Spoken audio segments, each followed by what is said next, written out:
Then good morning to all.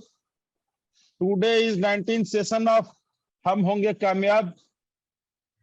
We are continuously taking geography class since last 3 consecutive Sundays. Today Akhilesh sir is going to follow that only, and today is part 3 of geography will be taken by Akhilesh sir. Akhilesh, अब आप take over कीजिए, start कीजिए. All the best to all, please carry on. Okay.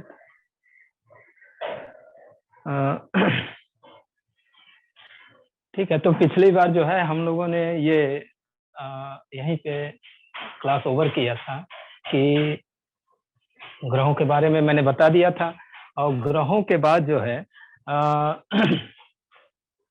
मैंने बताना शुरू किया था कि एक एक ग्रहों के बारे में उनकी क्या लक्षण है, कुछ खास बातें जो है, क्योंकि उनसे संबंधित क्वेश्चन पूछता रहता है.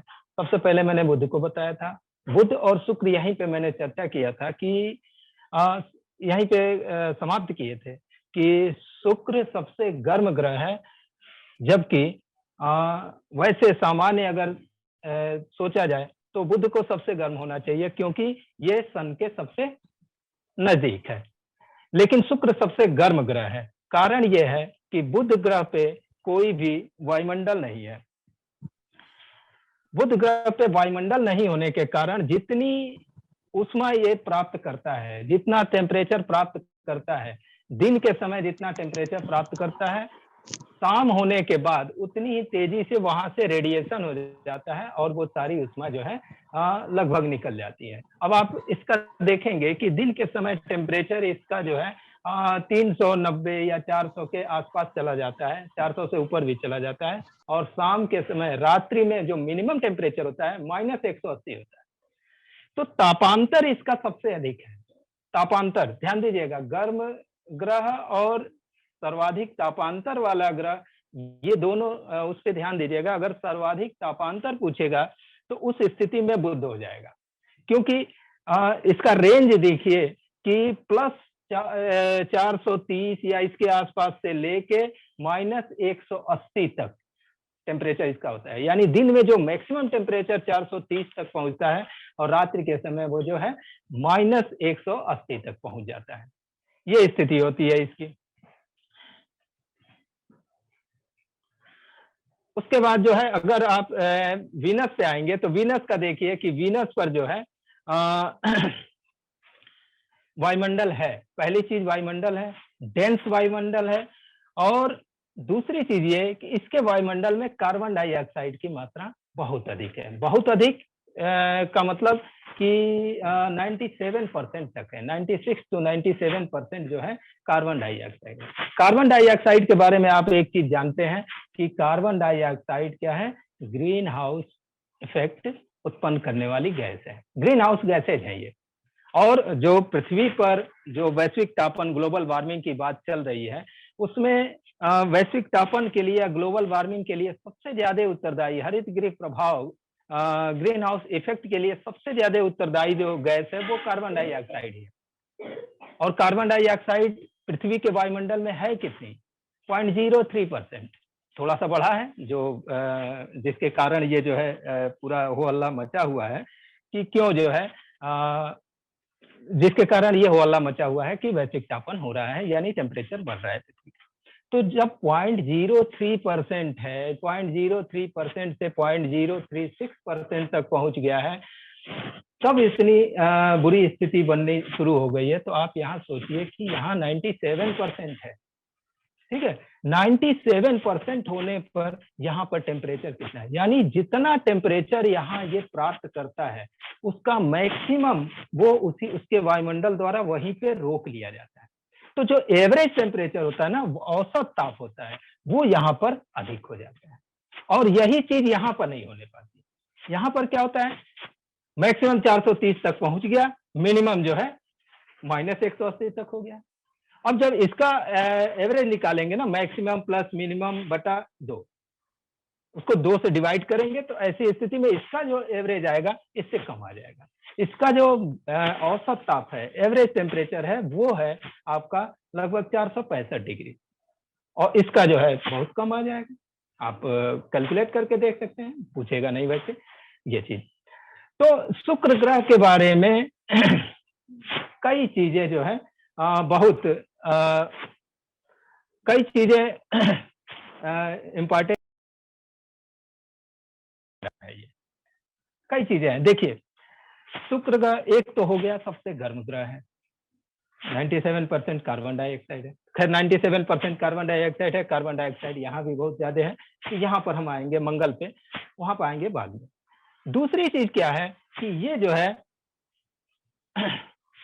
विपरीत दिशा में घूर्णन करता है, घूर्णन करता है, यानी अपने एक्सिस पे जो इसका घूमने की गति है वो जो है वो विपरीत दिशा में। विपरीत दिशा का मतलब कि सारे ग्रह जो है एंटी क्लॉकवाइज घूर्णन करते हैं, सारे ग्रह एंटी क्लॉकवाइज अपने अक्ष पे घूर्णन करते हैं, ठीक है। ये जो है क्लॉकवाइज घूर्णन करता है, शुक्र जो है क्लॉकवाइज घूर्णन करता है। अब सोचिए कि पृथ्वी का ही ले लीजिए, क्योंकि यहाँ पे हम हैं, सब कुछ हम देख रहे हैं। पृथ्वी एंटी क्लॉकवाइज घूर्णन करती है। जब एंटी क्लॉकवाइज घूर्णन करती है तो इसके कारण क्या होता है कि हमको क्या प्रतीत होता है कि सूर्योदय पूरब से हो रहा है और पश्चिम में सूर्यास्त हो रहा है। अगर पृथ्वी यही क्लॉकवाइज घूर्णन करने लगती तब क्या होता? पृथ्वी अगर क्लॉकवाइज घूर्णन करने लगती तो यही सूर्योदय जो है आपको पश्चिम दिशा से दिखता और पूरब दिशा में सूर्यास्त होता। तो एक फैक्ट यहाँ पर आप ध्यान रख लीजिए, अगर कभी पूछ दे कि निम्न में से किस ग्रह पर सूर्योदय पश्चिम दिशा में होता है, तो ये है शुक्र। एक और ग्रह है, आगे हम आएंगे अरुण पे, फिलहाल में हम यहाँ पे बात कर रहे हैं शुक्र। अगर वो ऑप्शन अरुण में नहीं दिया है, अरुण नहीं दिया है, तो अगर अरुण के अलावा जितने ऑप्शन दिए हैं तो उसमें अगर शुक्र है तो शुक्र ही आपका आंसर है। यहाँ पर सूर्योदय पश्चिम दिशा में, सूर्यास्त पूर्व दिशा में। कारण क्या है कि अपने एक्सिस पर ये जो है क्लॉकवाइज घूर्णन कर रहा है। तो घूर्णन गति में ही बस अंतर है, ये ध्यान दीजिएगा कि सूर्य की परिक्रमा सारे ग्रह एंटी क्लॉकवाइज ही कर रहे हैं, सारे ग्रह जो है एंटी क्लॉकवाइज ही घूर्णन कर रहे हैं, सभी।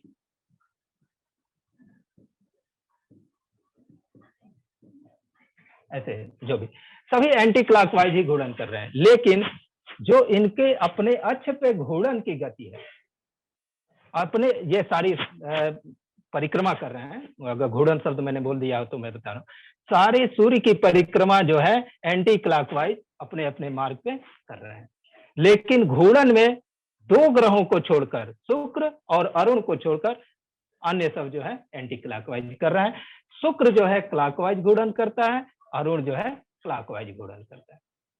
तो इन दोनों के बारे में अगर सीधे सीधे क्वेश्चन पूछता है कि कौन सा ग्रह जो है दक्षिणावर्त घूर्णन करता है, दक्षिणावर्त क्लॉकवाइज को कहा जाता है। तो दक्षिण मतलब दाहिना भी होता है, तो दाहिना आप अपने जगह पे खड़े हैं, ठीक है। अगर क्लॉकवाइज लिखा है तब तो कोई दिक्कत नहीं, घड़ी से आप वो कर लेंगे कि हाँ ये क्लॉकवाइज घूर्णन है, ये एंटी क्लॉकवाइज है। लेकिन अगर दक्षिणावर्त वामावर्त में समझना है तो दक्षिण मतलब दाहिना, वाम मतलब बायां। तो दक्षिणावर्त अगर लिखा है तो दक्षिणावर्त आप अपने स्थान पे खड़े हैं, यह है, इसको दाहिने साइड में ऐसे घुमाते जाइए, ये क्या हो गया दक्षिणावर्त या क्लॉकवाइज। और अगर इसी को बाएं साइड में घुमाते जाइए तो ये क्या हो जाएगा कि वामावर्त यानी एंटी क्लॉकवाइज। तो फिर से एक बार मैं रिपीट कर दे रहा हूं कि सारे ग्रह सूर्य की परिक्रमा वामावर्त यानी एंटी क्लॉकवाइज करते हैं, और शुक्र व अरुण को छोड़कर अन्य सभी ग्रह अपने अक्ष पर भी परिक्रमा वामावर्त करते हैं। शुक्र जो है दक्षिणावर्त घूर्णन करता है, अरुण जो है दक्षिणावर्त घूर्णन करता है। ये दो चीज, ठीक। अब अगली चीज क्या है इसके साथ स्पेशल है, देखिए शुक्र सूर्य की परिक्रमा करने में 225 दिन लेता है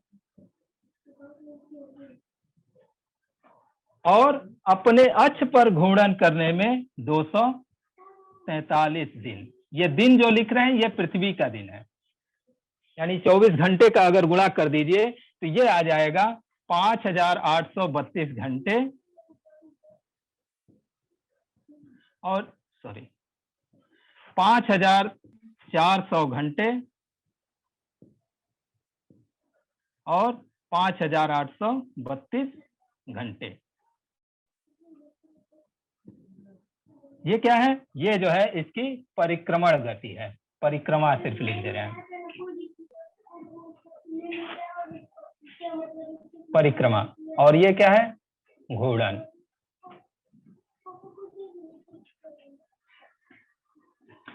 घूर्णन तो 225 दिन यानी 5400 घंटे में ये सूर्य की परिक्रमा करता है और 5832 घंटे में ये जो है अपने अक्ष पे घूर्णन करता है।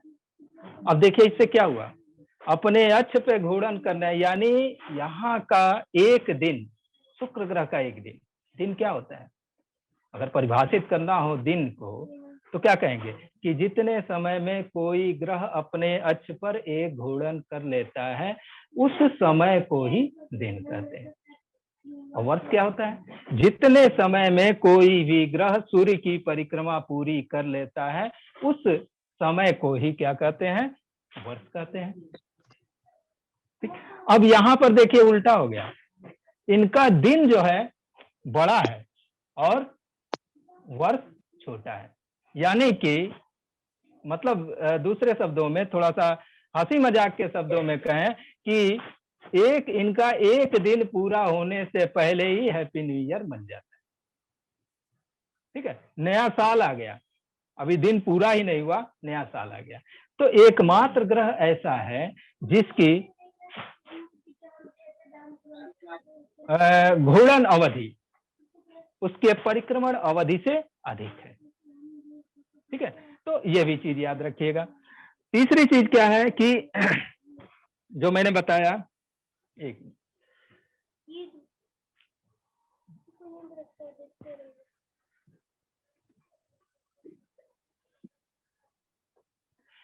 तीसरी चीज ये मैंने बताया कि इसके वायुमंडल में कार्बन डाइऑक्साइड की मात्रा बहुत अधिक है, जिसके कारण वहां जो है टेम्परेचर जितना ये सूर्य से प्राप्त करता है वो ग्रीन हाउस इफेक्ट को अगर लागू करें तो मैक्सिमम टेम्परेचर वहीं पे रुक जाता है।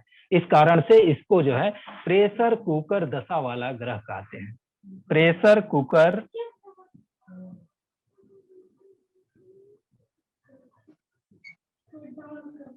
दशा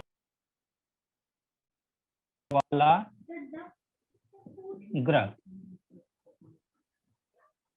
ठीक है, यहाँ पर टेम्परेचर अधिक। इसके बाद इसे जो है शाम का तारा या भोर का तारा भी कहते हैं, क्योंकि शाम के समय सूर्यास्त होने के समय जो है ये दिखता है चमकता हुआ, और सुबह भोर के समय भी ये जो है दिखता है चमकता हुआ। ठीक, तो शाम का तारा, भोर का तारा सबसे चमकीला ग्रह है, ये सारे ग्रहों में सबसे ज्यादा चमकीला ग्रह है। ठीक है, सुंदरता की देवी पुराने उसमें जो है यूनानियों द्वारा इनको कहा जाता था, वो भी एक याद रखिएगा। तो ये सारे फैक्ट्स शुक्र के बारे में आप याद रखिएगा। पृथ्वी पर हम पृथ्वी के बारे में अभी चर्चा नहीं करेंगे, पृथ्वी पर जब शुरू करेंगे तो फिर पृथ्वी का ही चलेगा। मंगल ग्रह जो है इसको लाल ग्रह भी कहते हैं। आयरन ऑक्साइड की अधिकता के कारण इसे जो है इसके चट्टानों में जो है आयरन ऑक्साइड की अधिकता है, जिस कारण से ये लाल रंग का दिखता है। और वहाँ उन चट्टानों के कारण जो धूल उत्पन्न हुई है, वहाँ बहुत आंधियां चलती रहती हैं, तूफान आते रहते हैं, उस कारण से उसका पूरा वायुमंडल जो है उन धूल के कारण लाल रंग का दिखता है। चट्टाने हैं लाल रंग की, तो जाहिर सी बात है उसकी धूल भी लाल रंग की दिखेगी। तो इस कारण से ये लाल रंग का दिखता है। इसे क्या कहा जाता है कि लाल ग्रह कहा जाता है, रेड प्लेनेट कहा जाता है। इन दोनों के बारे में एक और चीज ये बता दें कि ये दोनों ग्रह ऐसे हैं जिनके कोई उपग्रह नहीं है। ये दोनों ग्रह ऐसे हैं जिनके कोई उपग्रह नहीं है। ठीक, इसका एक उपग्रह है, इसके दो उपग्रह है। एक का नाम है फोबोस और दूसरे का नाम है डीमोस।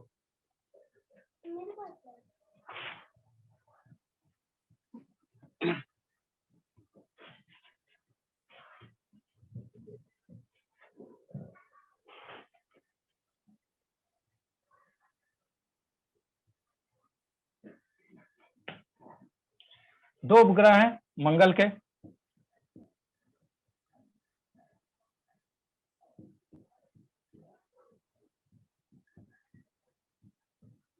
फोबोस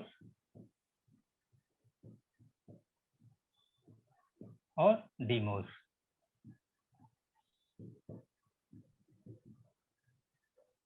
ठीक है, तो हो सकता है कि ऐसा पूछ भी दे कि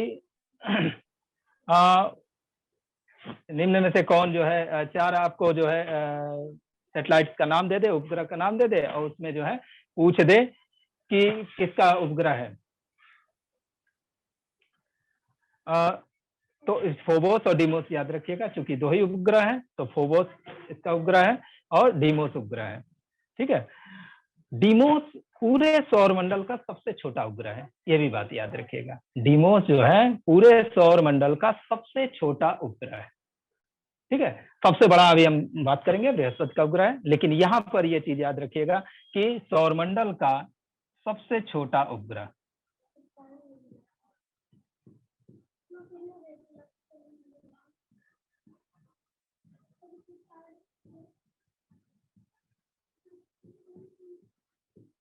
सबसे छोटा उपग्रह,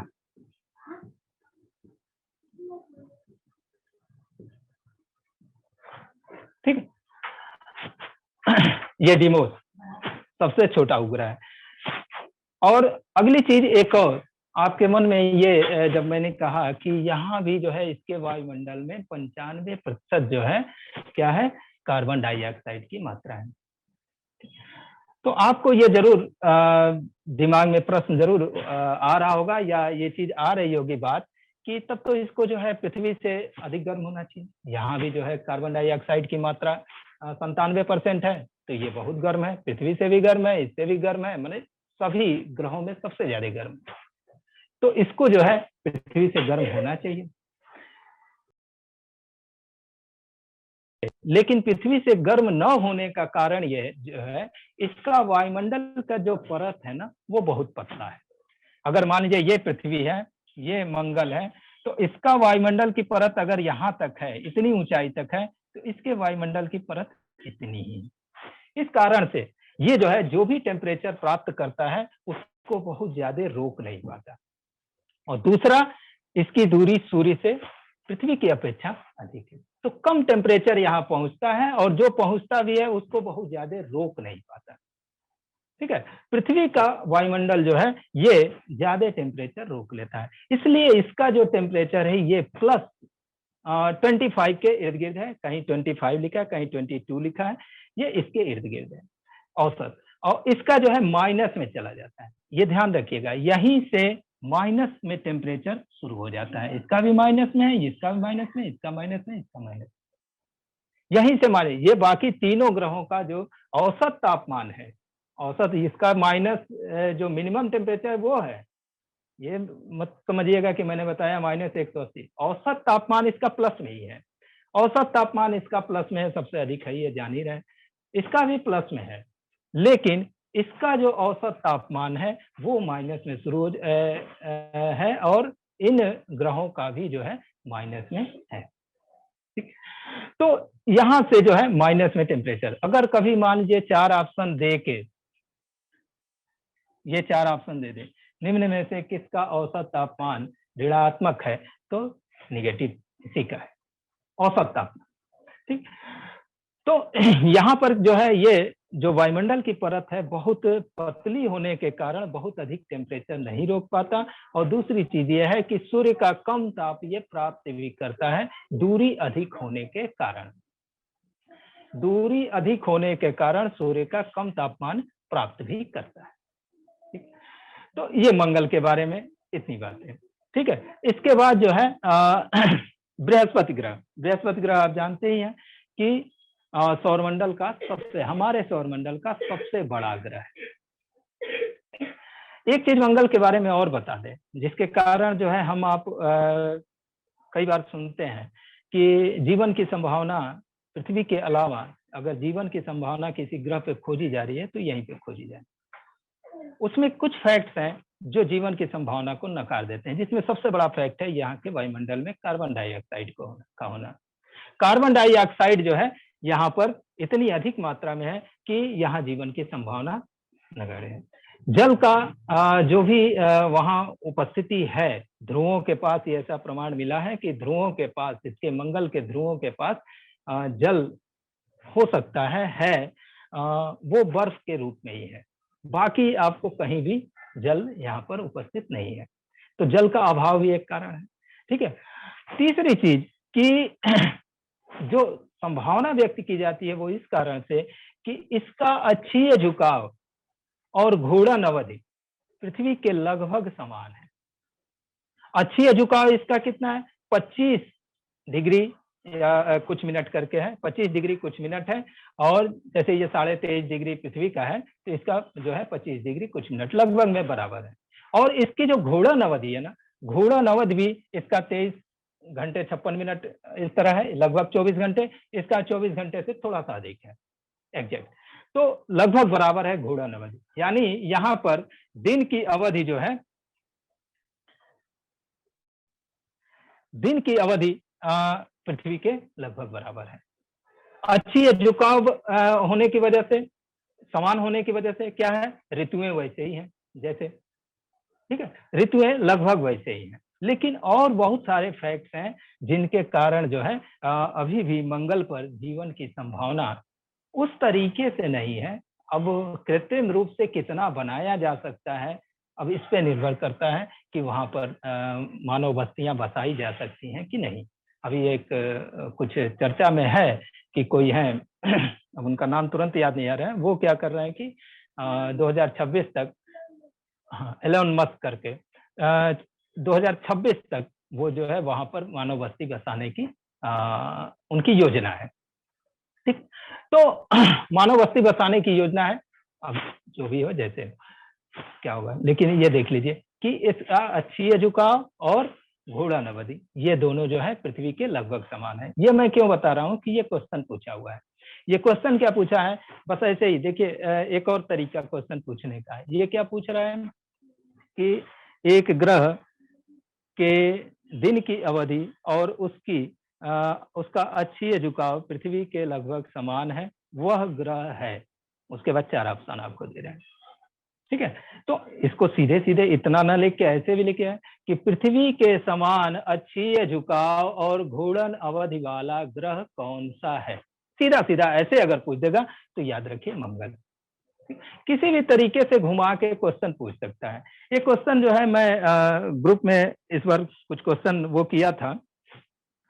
एक और क्वेश्चन है वो मेरे ख्याल से आईएएस में ही पूछा है, अच्छा क्वेश्चन है, वो केपलर के नियम पे है, थोड़ा सा चर्चा उसकी मैं कर दे रहा हूँ।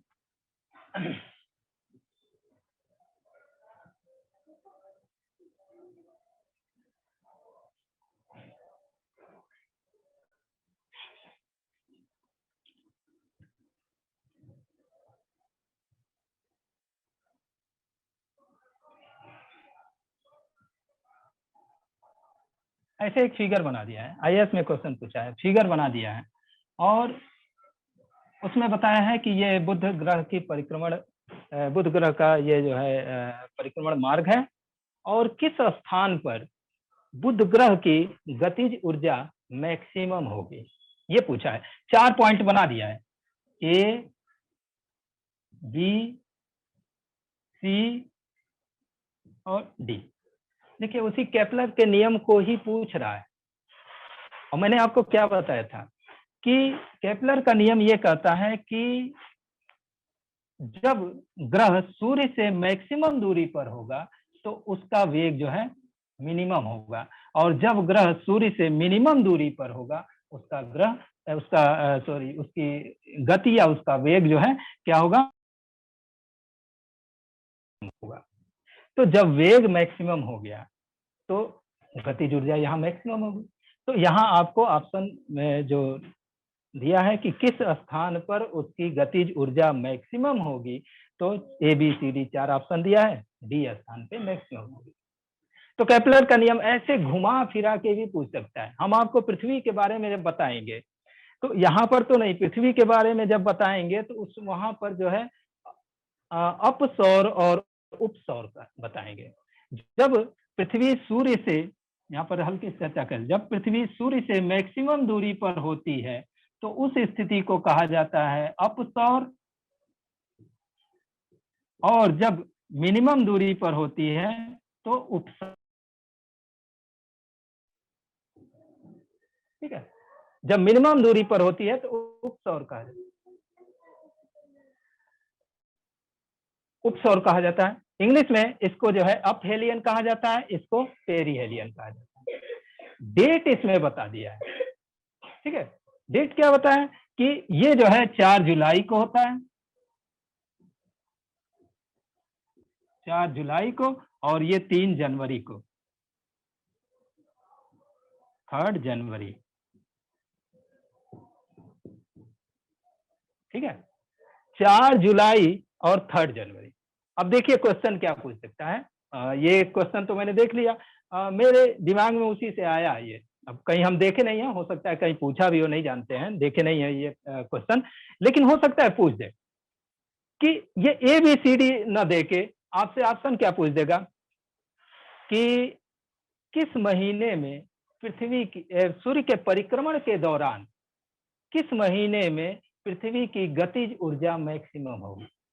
4 ऑप्शन आपको दे। अब देखिए पृथ्वी का परिक्रमण क्या है, ये है एंटी क्लॉकवाइज, यानी अब जुलाई से अगस्त में यहाँ आएगा, सितंबर में यहाँ आएगा, अक्टूबर, नवंबर, दिसंबर, जनवरी।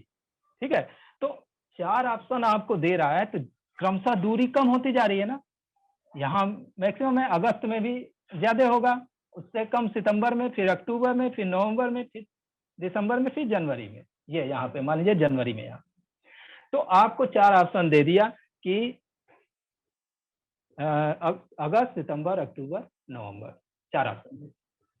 तो ये मंथ दे दिया, तो यहाँ पर आपको केपलर के नियम को ही अप्लाई करना है।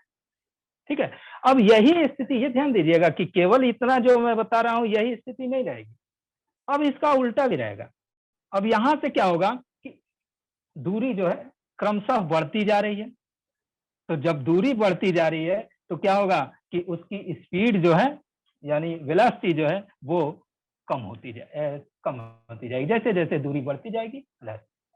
तो ये 4 ऑप्शन अगर यहाँ से दे दिया, जनवरी के बाद फरवरी, मार्च, अप्रैल, मई, जून, ये 4 ऑप्शन दे दिया, तो इसमें आप केपलर के नियम के अनुसार ही अपना वहां पे थोड़ा शांत दिमाग से ये करके आप ऑप्शन टेक कर सकते हैं कि किस महीने में सूर्य के परिक्रमण के दौरान किस महीने में पृथ्वी की गतिज ऊर्जा मैक्सिमम होती है या मिनिमम होती है। जैसे भी क्वेश्चन पूछे आप वहां पे अप्लाई करेंगे अगर उसको समझ गए हैं तो केपलर के लिए। तो ये क्वेश्चन 1997 में शायद IAS में पूछा है, अभी एग्जैक्ट मुझे याद नहीं आ रहा है। क्वेश्चन मैं ग्रुप पे भेज दूंगा, उसका फोटो खींच के रखा हूं मैं, एक बुक में देखा मैं। तो ये थोड़ा सा इसके बारे में हम लोग बात कर रहे थे मंगल ग्रह की। तो मंगल ग्रह के बारे में इतना सारा फैक्ट मैंने जो है जो पूछता है एग्जाम में उतना मैंने बताया।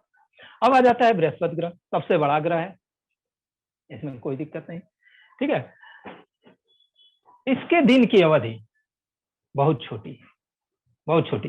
सारे ग्रहों में सबसे छोटी दिन की अवधि अगर किसी की है तो इसी की है। कितना है? 9 घंटे 55 मिनट, या कई जगह सीधे 10 घंटा लिख दिया है राउंड फिगर में, 9 घंटे 55 मिनट।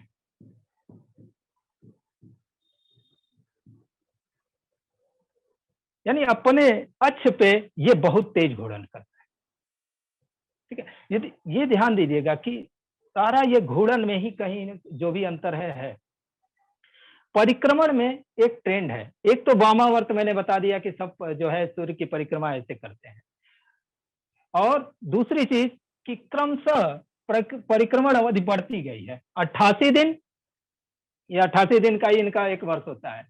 यानी हम लोग जब साल भर में जितने समय में एक हैप्पी न्यू ईयर एक बार मनाते हैं, ये जो है 3-3 महीने में ही 4 बार मना लेते हैं। तो 88 दिन, और ये क्रमशः बढ़ता गया है, कोई इसमें नॉर्मल वो नहीं है, लेकिन घूर्णन गति में अंतर आता गया है। यहाँ मैंने आपको बता दिया घूर्णन गति बहुत सबसे धीमे घूर्णन गति इसकी है सर, इसीलिए 5800। हाँ हाँ बोलिए। हेलो, ये कह रहे हैं सर, इसीलिए उस सेटेलाइट को जब भी लॉन्च किया जाता है थोड़ा बहुत इसको टाइम देकर किया जाता है क्या सर? नहीं नहीं, सैटेलाइट को लॉन्च किया जाता है फिर। हेलो, सर मान लीजिए हमको वीनस वीनस पर सेटेलाइट को भेजना है, तो सब लोग जब नजदीक आता है पृथ्वी के तभी हम लोग उसको लॉन्च करते हैं सेटेलाइट को। उसमें बहुत सारे फैक्ट्स होते हैं, बहुत सारे फैक्ट्स होते हैं। कोई जरूरी नहीं कि जब नजदीक आएगा तभी लॉन्च करेंगे। आप जब नजदीक आएगा लॉन्च करेंगे तो आपको मालूम है कि ऐसा तो है नहीं कि तुरंत वो पहुंच जाएगा, ठीक है। रखा जाएगा और उनका कैलकुलेशन होगा कि किस समय पे वो आ जाएगा वहां। ऐसा तो है नहीं कि सैटेलाइट आप लॉन्च किए और तुरंत पहुंच जाएगा। कई कई ग्रहों पे सैटेलाइट लॉन्च करने के जो है साल साल भर बाद पहुंचता है वो। तो साल भर में वो कहाँ चला जाएगा, एक लंबी लंबी दूरी तय कर लेगा, ठीक है। तो हाँ, जरूर ये कैलकुलेशन होता है कि हमारा सैटेलाइट जो लॉन्च किया जा रहा है, जो भी मतलब उसका रोवर वगैरह जो भी चीज लॉन्च किया जा रहा है वो जाएगा, तो उस समय वो ग्रह कहाँ पर होगा। हाँ, ये आपको बात सही मान सकते हैं कि हम लॉन्च कर रहे हैं तो जो यहाँ पे आ जाएगा, जमीन में वहां पे आ जाएगा। तो ये चीज तो नहीं कहीं वो देखे हैं कि इसीलिए लॉन्च किया जाता है, लेकिन ये आप जरूर ध्यान दीजिएगा कि उस बार भी मैंने चर्चा किया था कि सूर्य और ग्रहों के बीच की दूरी हमेशा एक समान नहीं रहती है। आपकी बात ये सही हो सकती है कि वहां पर जो है ये कैलकुलेट किया जाए कि उतने समय में वो ग्रह मिनिमम दूरी पर आ जाए। इस बात को जरूर ध्यान है। जाहिर सी बात है कि सारा काम करने में, कोई भी काम आप भी करते हैं, हम भी करते हैं दैनिक जीवन में, तो इस बात को जरूर हम लोग ध्यान में रखते हैं कि काम भी हो जाए और खर्च भी कम पड़े। तो अगर मान लीजिए कि ग्रह यहाँ पर है, ये सूर्य है और पृथ्वी है, जो भी है यहाँ पे मान लीजिए पृथ्वी है, तो हम ऐसी स्थिति में क्यों भेजेंगे कि इतना दूर भेजना पड़े इस ग्रह पे। इस पृथ्वी से जब हम ये सोचेंगे कि किस मंथ में या किस समय ये जो है मिनिमम दूरी पर आ जाएगा, ठीक है, और वहां से यहाँ तक जाने में समय कितना लगेगा, उस हिसाब से अपना समय सेट करके इसको भेजेंगे। यहाँ से यहाँ जाने में अगर 4 वर्ष लगेंगे, ठीक है, तो 4 वर्ष पहले अगर छोड़ देंगे तब तक तो जो है ये पहले ही जाके यहाँ खड़ा तो रहेगा नहीं कि आइए हम जो है आप ही की परिक्रमा करने, आपके बारे में खोज करने आए हुए हैं, ठीक है। सर फ्यूल भी अधिक लगेगा, खर्चा भी अधिक आएगा। चलिए हम लोग बृहस्पति के बारे में चर्चा करें, उसके पहले ये बुध वाला ये बात करें। सबसे बड़ा ग्रह है और ये जो है सबसे तेज घूर्णन करता है, यानी यहाँ दिन की अवधि जो है सबसे छोटी है, 9 घंटे 55 मिनट, 9 घंटे 55 मिनट की अवधि है, ठीक है, ये चीज। और इसको जो है रेड स्पॉट प्लेनेट कहा जाता है, यहाँ पर लाल रंग के धब्बे पाए जाते हैं। अच्छा, मैं अपने सारे फ्रेंड लोगों से एक रिक्वेस्ट करना चाहता हूं। इस हम होंगे कामयाब ग्रुप के माध्यम से हम लोग जो प्रयास कर रहे हैं, इसको और कैसे बढ़िया बनाया जाए और आप लोगों को क्या किया जाए, किस तरह से हेल्प किया जाए, इसका आप अपना कुछ भी आइडिया हो दे सकते हैं, बता सकते हैं। इसके अलावा आप लोग कोई और बच्चे हो जो भी पढ़ना चाहते हो, जुड़ना चाहते हो, कंटिन्यूटी बनी रहे, उनको भी आप प्रमोट कर सकते हैं। हम लोग उनको ऐड करेंगे, जोड़ेंगे और हम लोग और भी फैकल्टीज को ला सकते हैं। अदर दिन संडे भी क्लास चलाने की बात चल रही है। मंडे टू फ्राइडे में जो लोग रेडी होंगे उसको हम लोग शुरू कर सकते हैं। तो ऑल आइडियाज आर वेलकम, आप सभी लोग करें। इसके साथ ही अपने YouTube चैनल पे 40 से अधिक वीडियोज हो गए हैं। आप सारे लोग एटलीस्ट थोड़ा सा इन वीडियोज को भी रिव्यू करें और लोगों को फॉरवर्ड करें। अपने चैनल को सब्सक्राइब करने के लिए अपने फ्रेंड को और लोगों को भी प्रमोट कर सकते हैं, जिससे हम लोग का ये एजुकेशन का कार्यक्रम ब्रॉडली सब लोगों तक पहुंचे और हम लोग एक दूसरे का हेल्प करें, आगे बढ़े। ये हमारा आप सब लोगों से रिक्वेस्ट है। All are requested to submit their request. जो भी आपको बोलना है जैसे कर सकते हैं, आप हमको व्हाट्सएप में कर सकते हैं, हम लोग करेंगे। नाउ अखिलेश ज्वाइन कर ले। अखिलेश आ गए अपना जी। Akhilesh sir, please continue. Yes, sir. Yes, okay.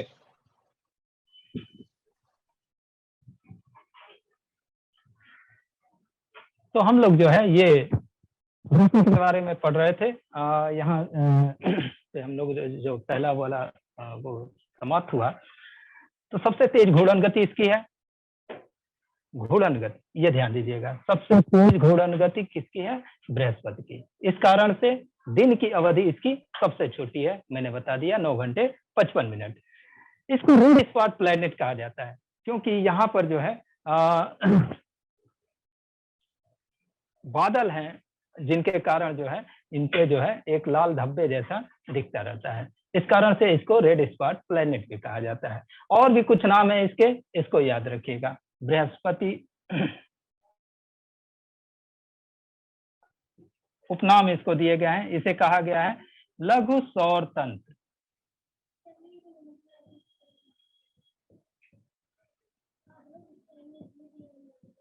Miniature of solar system.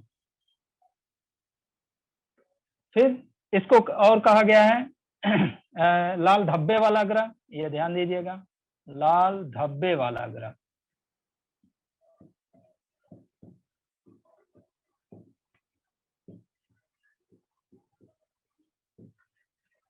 Red spot planet, यहीं पर थोड़ा सा कंफ्यूजन हो जाता है। लाल धब्बे वाला ग्रह अगर आप नहीं पढ़े हैं, इसको नहीं ध्यान दिए हैं, तो कई बार जो है मंगल लगा के चले जाते हैं। अगर लाल ग्रह पूछ रहा है तब आप मंगल या मार्स लगाएंगे, और अगर आपका लाल धब्बे वाला ग्रह रेड स्पॉट प्लैनेट पूछ रहा है तब बृहस्पति या इंग्लिश में जुपिटर कहा जाता है, वो लगाएंगे। ठीक है, तो ये जी इसके जो है उपग्रहों की संख्या 79 है, 79 है, ये ध्यान दीजिए। ये कई बार चेंज हो चुका। जब हम लोग पढ़ते थे तो सर्वाधिक उपग्रहों वाला ग्रह ये हुआ करता था, 21 या 23 उपग्रह उस समय इसके थे और उससे कम इसके थे। फिर बीच में एक स्थिति आई है लगभग 10 साल बाद कि इसके उपग्रहों की संख्या सबसे अधिक हो गई है, ये कम हो गया। लेकिन जो लेटेस्ट वो है उसमें जो है 79 उपग्रह या सैटेलाइट जो है, चंद्रमा भी कह सकते हैं इसके, 79 चंद्रमा जो है बृहस्पति के हैं और शनि के 82 हैं। तो इस समय अगर आपसे क्वेश्चन पूछता है कि सबसे अधिक उपग्रहों वाला ग्रह कौन सा है, तो ऐसी स्थिति में आपका आ जाएगा शनि। ठीक है, अगर उपग्रहों की संख्या पूछती है तो 79, शनि का 82। इसका मैंने 2 बता ही दिया, इसका 2 बता दो, पृथ्वी का 1 आप जानते ही हैं। इन दोनों के कोई उपग्रह है ही नहीं है। ठीक है, तो ये बृहस्पति के बारे में ये एक चीज। और इसी से जो उपग्रह है जिसका नाम है गैनीमीड, यहां लिख दे रहे हैं गैनीमीड।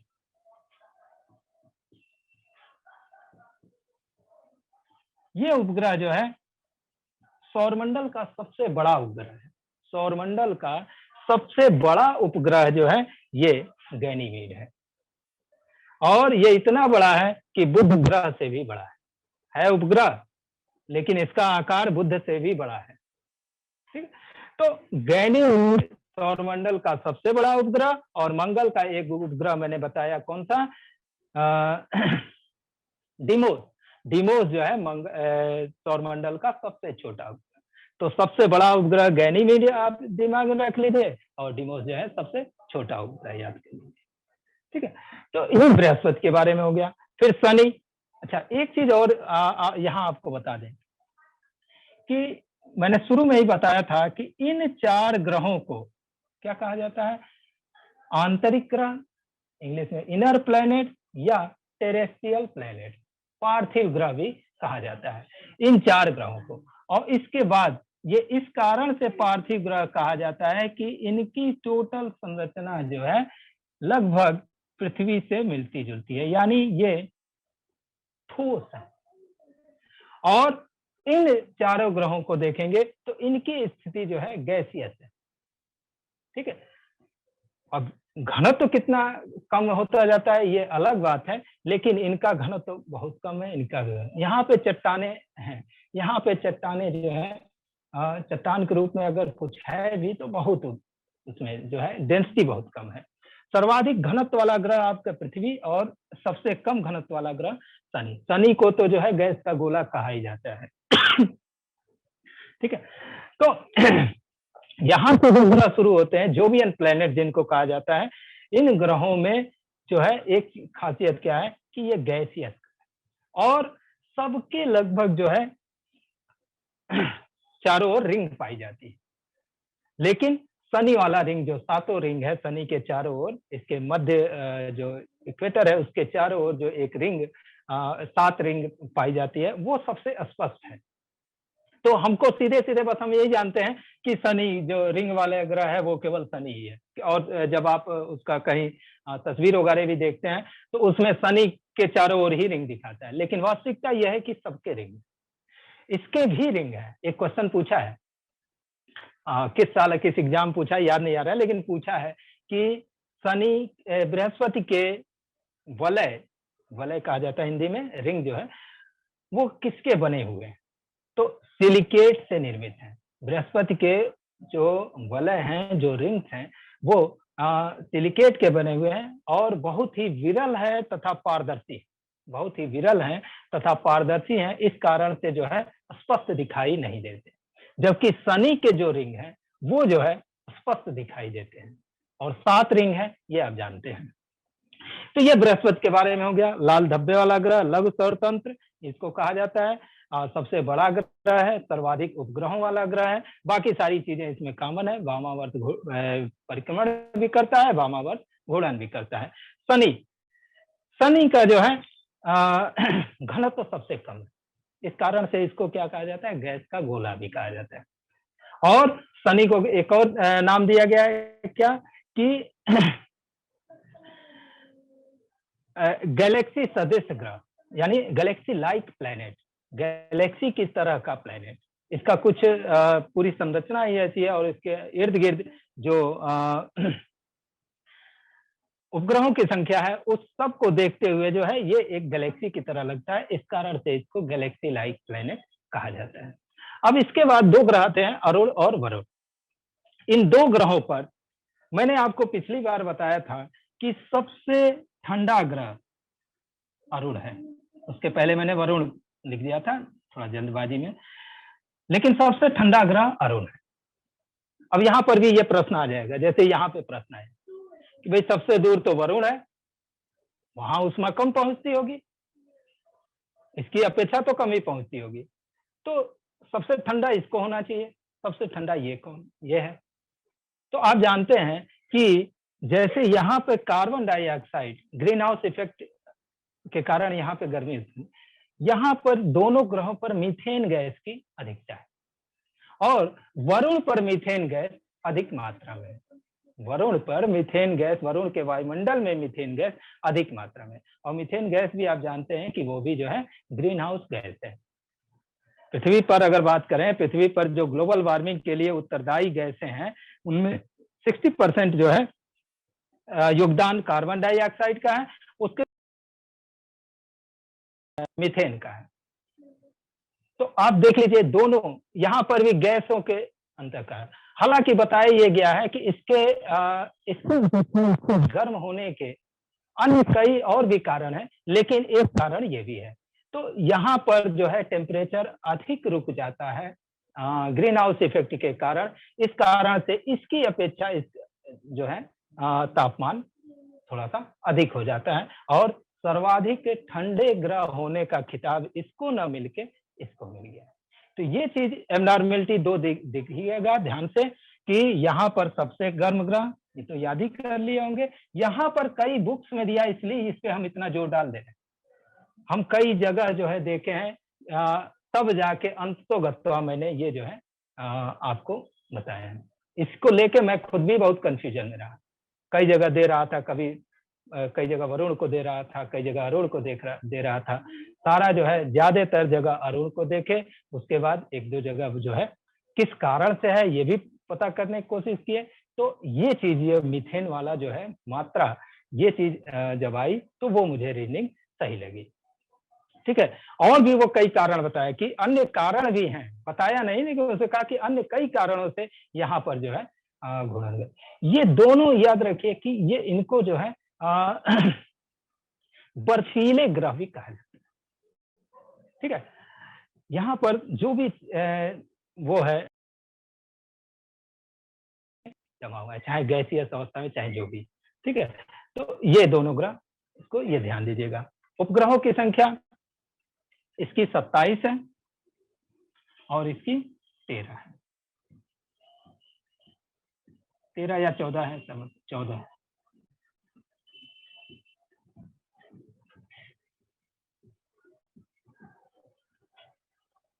ठीक है, वरुण के उपग्रहों की संख्या 14 और अरुण के उपग्रहों की संख्या 27, ये ध्यान दें। और बहुत सारे उपग्रहों की खोज होती रहती है, तमाम हमेशा रिसर्च चलता रहता है।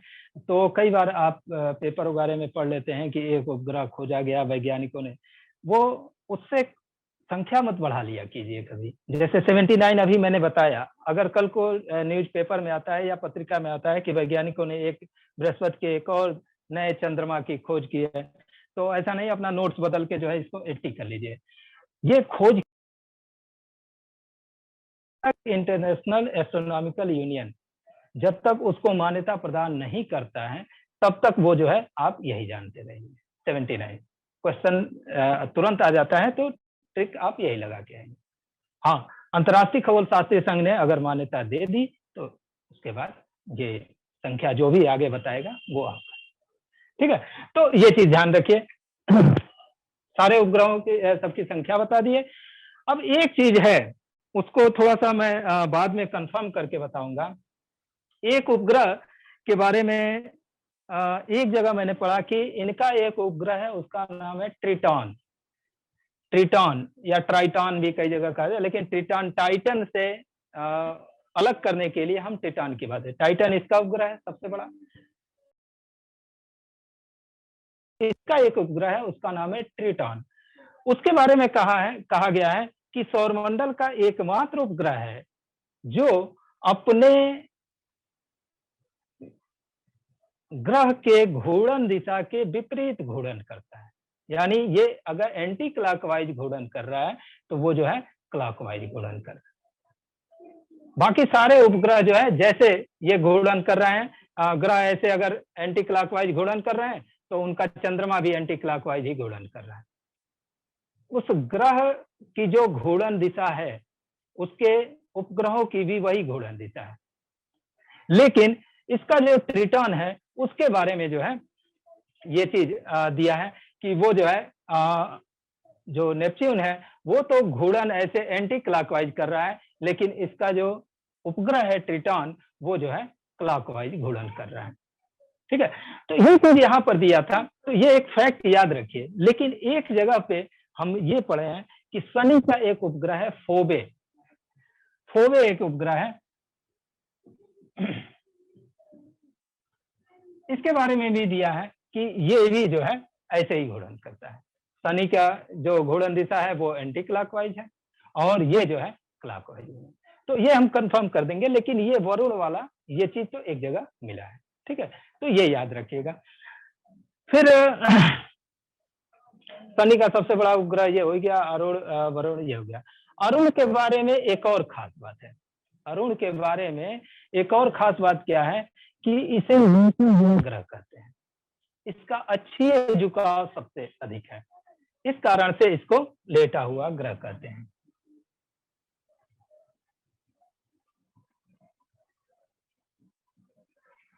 अब देखिए, सारे ग्रह की दो तरह की गतियां हैं। एक क्या है कि वो अपने अक्ष पे घूर्णन करते हैं। हम सीधा बनाए हैं, लेकिन सारे ग्रह थोड़ा बहुत झुके हुए हैं। जैसे पृथ्वी 23.5 झुकी हुई है, वैसे ही जो है सारे ग्रह कोई 3 अंश 5 अंश झुका हुआ है, कोई 23.5 झुका हुआ है, कोई 25 झुका हुआ है, जिसका यहाँ मंगल की मैंने चर्चा की।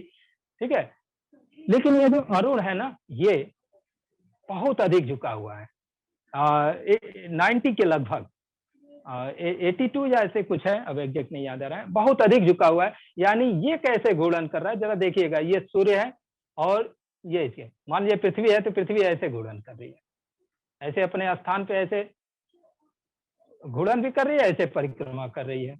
लेकिन जो अरुण है वो यूरेनस, यानी अरुण ऐसे झुका हुआ, ऐसे ऐसे परिक्रमा कर रहा है।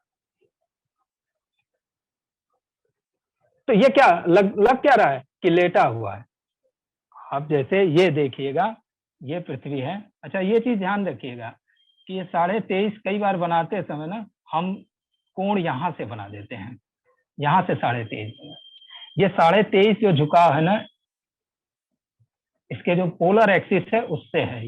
ये कोण जो है 23.5 है पृथ्वी का, अगर देखें तो। ठीक है, यानी अपने पोलर एक्सिस से ये जो है 23.5 डिग्री झुकी हुई है। यानी इसकी एक्सिस ये ना होकर एक्सिस क्या है, ये है। और ये घूर्णन ऐसे कर रही है, ऐसे घूर्णन कर रही है, ऐसे।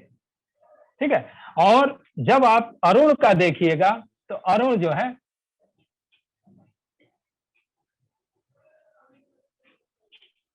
ये, अगर ऐसे ऐसे बना दें, ये जो अच्छी झुकाव इसका बहुत अधिक है। तो ये कैसे घूर्णन करेगा, ऐसे पूरा जैसे लगेगा लेटा हुआ है, ऐसे घूर्णन करेगा। तो सूर्य अगर बीच में ऐसे हम पकड़े हुए हैं, सूर्य के चारों ओर परिक्रमा करना है, तो अपने अक्ष पे ऐसे घूमते हुए ये जो है ये सूर्य की परिक्रमा कर। इसी कारण से इसको क्या कहा जाता है, लेटा हुआ ग्रह। तो लेटा हुआ ग्रह पूछ दे, बहुत सारे एग्जाम में कहीं पूछ भी चुका है। और वैसे भी आप ये चीज जानते हैं कि लेटा हुआ ग्रह यूरेनस है। लेकिन अगर इसी को दूसरे तरीके से पूछ दे कि सौरमंडल में किस ग्रह का अक्षीय झुकाव सबसे अधिक है, तो सौरमंडल में सर्वाधिक अक्षीय झुकाव वाला ग्रह जो है अरुण है। और सबसे कम अक्षीय झुकाव ये वीनस का है। ये 3 डिग्री या 5 डिग्री झुका ही हुआ है, लगभग खड़ा है ये। अगर वीनस का देखा जाए तो इसका अक्षीय झुकाव 3 डिग्री या 5 डिग्री मान लेते हैं, 5 डिग्री है ही है। थोड़ा सा एकदम लगेगा कि एकदम सीधा जो है ऐसे घूर्णन कर। ठीक है, तो सर्वाधिक अक्षीय झुकाव वाला ग्रह अरुण, और सबसे कम अक्षीय झुकाव वाला ग्रह ये। सर्वाधिक घनत्व वाला ग्रह पृथ्वी, सबसे कम घनत्व वाला ग्रह शनि। सबसे अधिक उपग्रहों वाला ग्रह, आज के डेट में अगर टिक लगाएंगे आप, शनि। और सबसे कम उपग्रहों वाला ग्रह, सबसे अधिक उपग्रह वाला ग्रह और सबसे कम उपग्रह वाला ग्रह में पृथ्वी आ जाएगी। ठीक है, कम में ये 0 वाला तो नहीं लेंगे ना। और एक और क्वेश्चन है कि किन ग्रहों के कोई उपग्रह नहीं है, तो इन 2 ग्रहों के कोई उपग्रह नहीं है। ठीक है, तो इतना सारा जो है ये इनके बारे में हो गया, सारे ग्रहों के बारे में फैक्ट याद रखिएगा।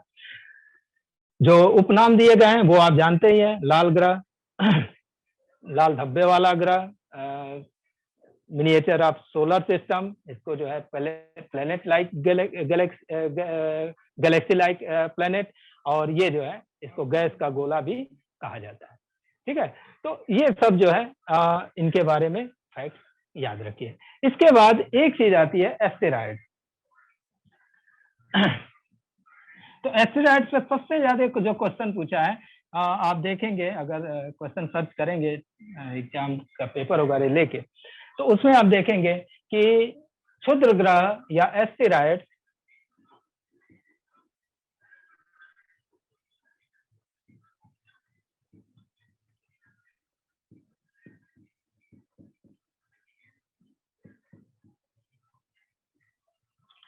क्षुद्र ग्रह एस्टेरॉइड किन 2 ग्रहों के बीच पाए जाते हैं। सबसे ज्यादा क्वेश्चन यही पूछा है। तो ये ध्यान दीजिए कि ये जो है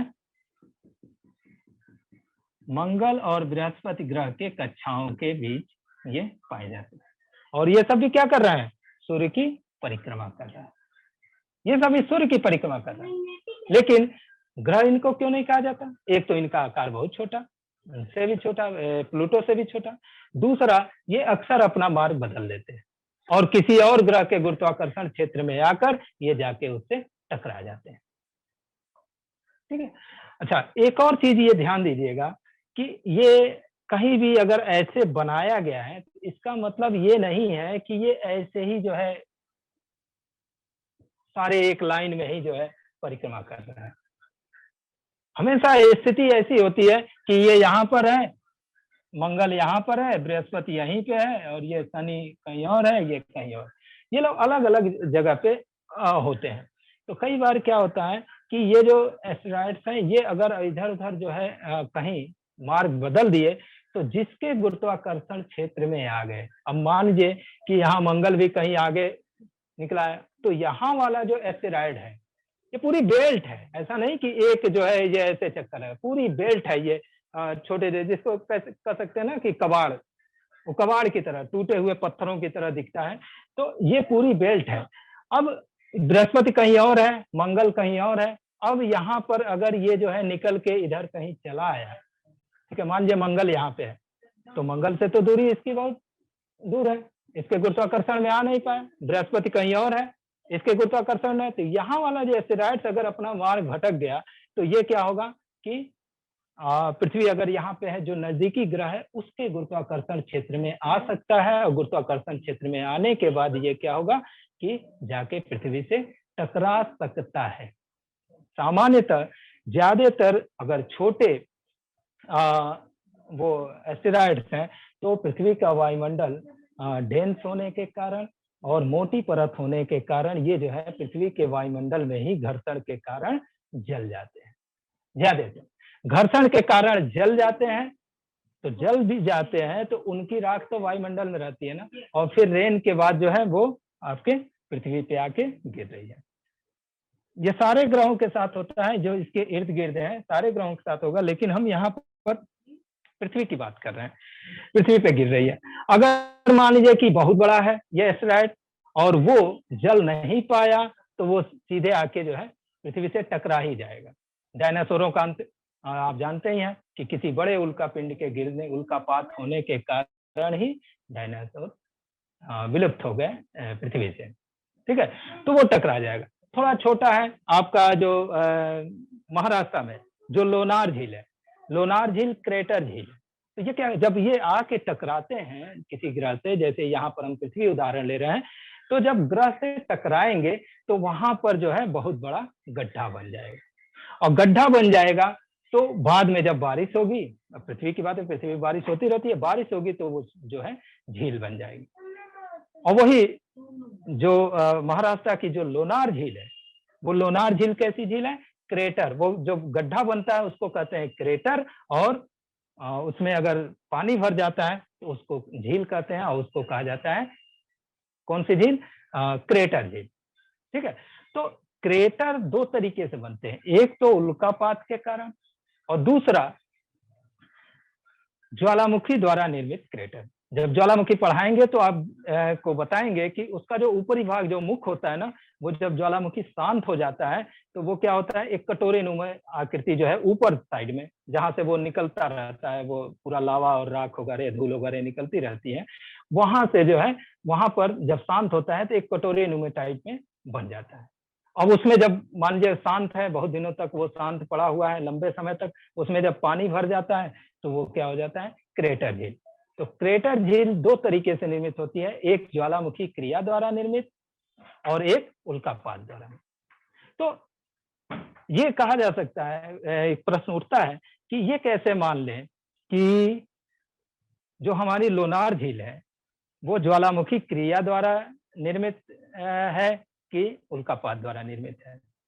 तो जो उसकी जो जांच हुई तो ये पता चला कि अगर वो ज्वालामुखी क्रिया द्वारा निर्मित होगी तो आसपास की चट्टानें कैसी होती, आग्नेय चट्टानें होती, इग्नियस चट्टानें होती, ठीक है, वो बेसाल्ट की मात्रा पाई जाती, लेकिन बेसाल्ट की मात्रा नहीं पाई गई।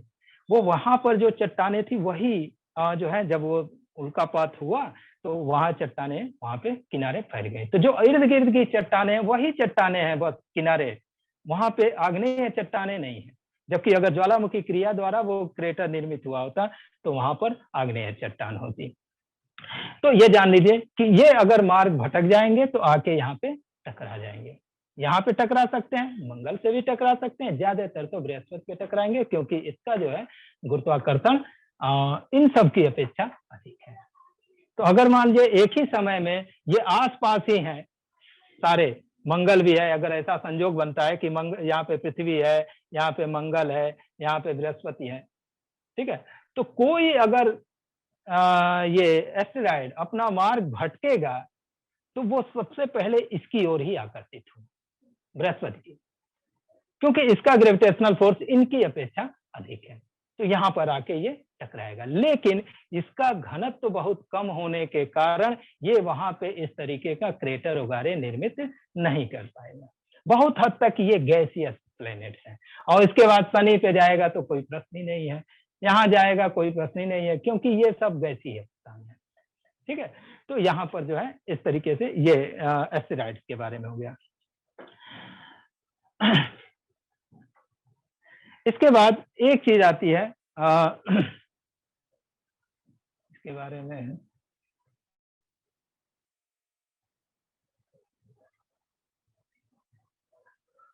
और थोड़ा सोच रहे थे कोई क्वेश्चन इस पे और छूट ना जाएंगे। हाँ, इससे ये तो मैंने बता ही दिया कि इन दोनों के ये बीच ही पाए जाते हैं।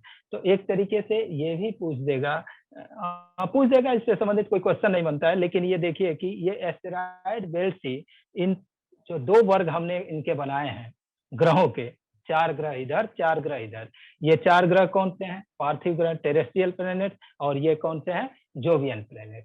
ये जो दो वर्ग बनाए हैं इनको जो है एक तरीके से यही अलग करते हैं, यानी टेरेस्ट्रियल प्लैनेट और जोवियन प्लैनेट को ये अलग करने का काम कर रहे हैं एस्टेरॉइड।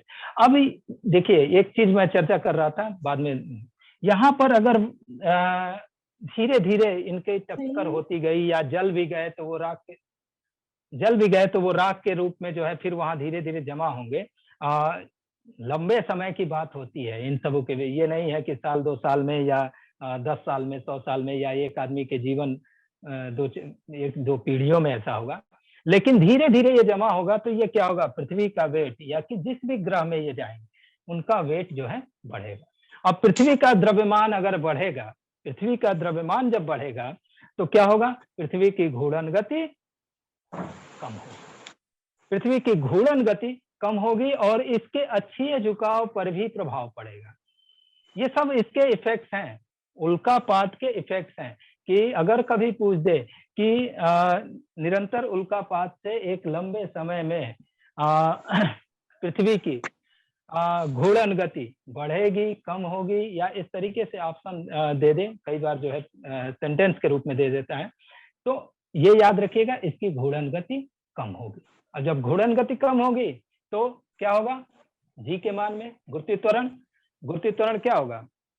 अगर घूर्णन गति कम हो जाए पृथ्वी की तो गुरुत्वीय त्वरण का मान बढ़ जाएगा, और जब गुरुत्वीय त्वरण का मान बढ़ेगा तो हमें अपना भार बढ़ा हुआ महसूस होगा। ये आप फिजिक्स में जब पढ़ते हैं, गुरुत्वीय त्वरण पढ़ते हैं, जिस समय स्मॉल जी जिसको लिखते हैं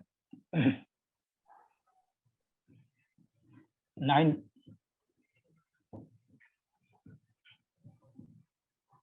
ये लिखते हैं ना स्मॉल जी, गुरुत्वीय त्वरण। तो वहां जब आप पढ़ेंगे तो उसको आप उसमें एक क्वेश्चन ये भी आता है कि यदि पृथ्वी की घूर्णन गति तेज हो जाए तो ऐसी स्थिति में जी का मान बढ़ जाएगा घट जाएगा, कोई परिवर्तन नहीं होगा, और एक और कोई ऑप्शन दे देगा। तो ये याद रखिएगा, अगर घूर्णन गति तेज हो जाती है पृथ्वी की तो जी का मान कम हो जाएगा। अगर घूर्णन गति बढ़ जाएगी, तो अभी बढ़ जाएगी निकाल, अगर घूर्णन गति बढ़ जाती है तो जी का मान क्या हुआ? हेलो, अगर घूर्णन गति बढ़ जाएगी तो जी का मान जो है कम हो जाएगा, अगर घूर्णन गति कम हो जाएगी तो जी का मान बढ़ जाएगा, गुरुत्वीय त्वरण का मान बढ़ जाएगा। ठीक है, तो ये चीज हम ये क्यों बता रहे हैं यहाँ गुरुत्वीय त्वरण का क्वेश्चन कई बार क्या करता है ना कि दूर से रिलेट करके, जैसे अभी आप केपलर वाला देखे, केपलर के नियम वाला जो क्वेश्चन मैंने बताया, कई बार जो है बहुत दूर से रिलेट करके ऐसे बनाता है कि जैसे मान लीजिए उल्कापात निरंतर होते रहने से, ठीक है, पृथ्वी पर दिन की अवधि बढ़ जाएगी। ये कथन सत्य है कि गलत? भाई घूर्णन गति अगर धीमे हो गई तो दिन की अवधि बढ़ी कि नहीं बढ़ी? मान लीजिए कि घूर्णन गति धीमे होने का मतलब जो 24 घंटे में, लगभग 24 घंटे में एक घूर्णन कर ले रहा है, तो अब जो है इसको 26 घंटे 28 घंटे 30 घंटे जो भी लगे 26 घंटे लगेगा, तो दिन की अवधि क्या हो गई? बढ़ गई। ठीक है, और उल्कापात के कारण मैंने बताया, तो उल्कापात के कारण एक लंबे समय में पृथ्वी की पृथ्वी पर दिन की अवधि बढ़ जाएगी। ये चीज हो गया। या घूर्ती त्वरण से जोड़ दे, लगातार उल्कापात होने के कारण किसी व्यक्ति या पृथ्वी पर व्यक्ति के भार में वृद्धि होगी। सही है, उल्कापात होगा, घूर्णन गति कम होगी, घूर्णन गति कम होगी, जी का मान बढ़ेगा, जी का मान बढ़ेगा, तो mg ही तो भार है।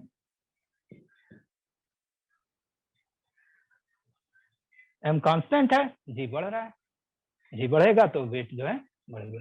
तो इस तरीके से क्वेश्चन दूर से रिलेट करके ऐसे ऐसे पूछ सकते हैं। आपको याद होगा एक कोई क्वेश्चन पीसीएस में या कहीं पूछा था कि जिस समय इतिहास का क्वेश्चन था, ईस्ट इंडिया कंपनी की स्थापना के समय भारत में मुगल बादशाह को।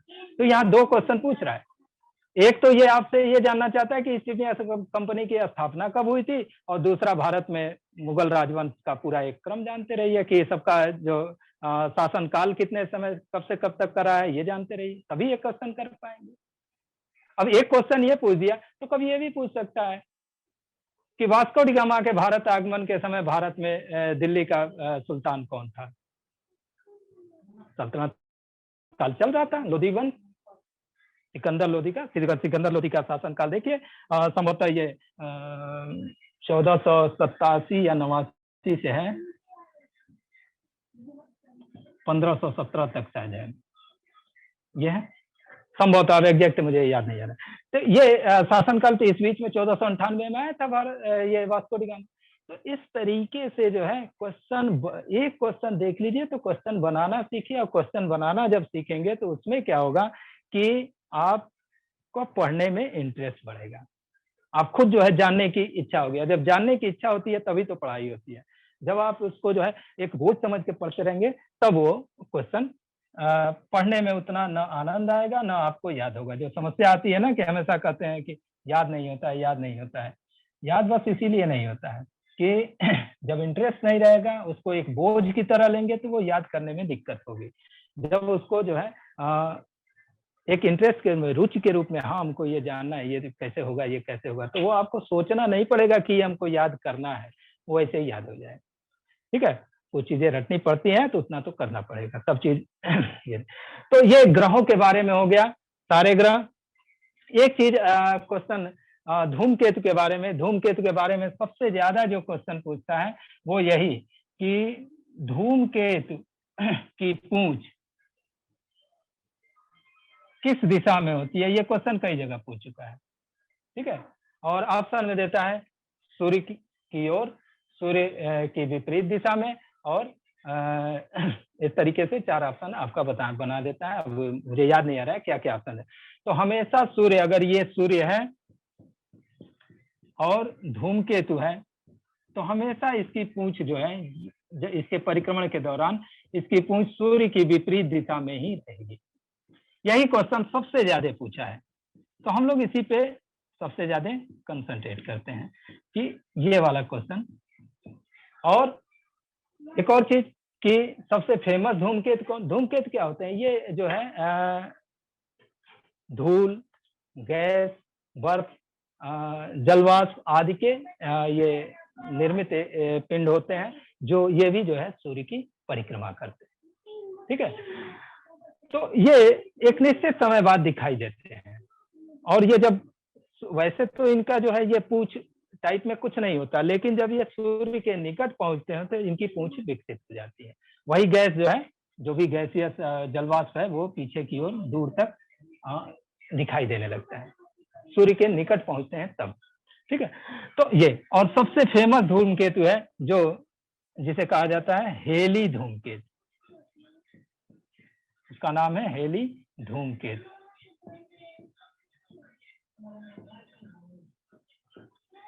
हेली धूमकेतु ये कब दिखाई देता है? प्रत्येक 76 वर्ष बाद, ये इसका फिक्स है, प्रत्येक 76 वर्ष बाद दिखाई देता है। पृथ्वी से ये जो है पिछली बार दिखाई दिया था 1986 ईस्वी में। अब 76 वर्ष तो उसमें जोड़ लीजिए,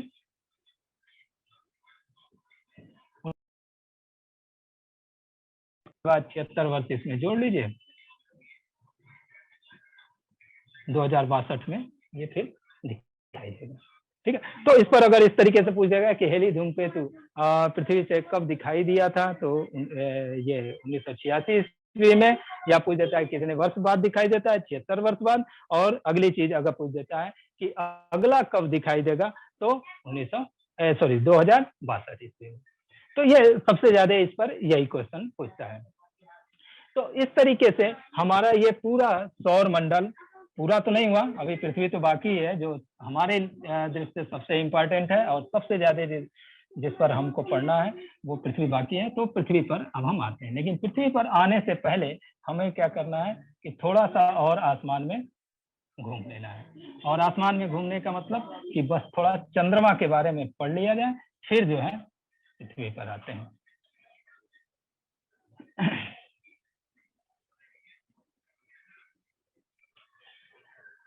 चंद्रमा बताने की जरूरत ही नहीं है, पृथ्वी का एकमात्र उपग्रह है। अगर ये पृथ्वी का ये एकमात्र उपग्रह है चंद्रमा, ठीक है। और पृथ्वी की ये परिक्रमा मैंने पहले ही बताया कि एंटी क्लॉकवाइज ये भी कर रहा है, ठीक है। पृथ्वी से चंद्रमा का ये क्वेश्चन कई बार पूछ चुका है। पृथ्वी से चंद्रमा का केवल एक ही भाग दिखाई देता है, और ये क्वेश्चन कैसे पूछता है, ऐसे ही पूछता है।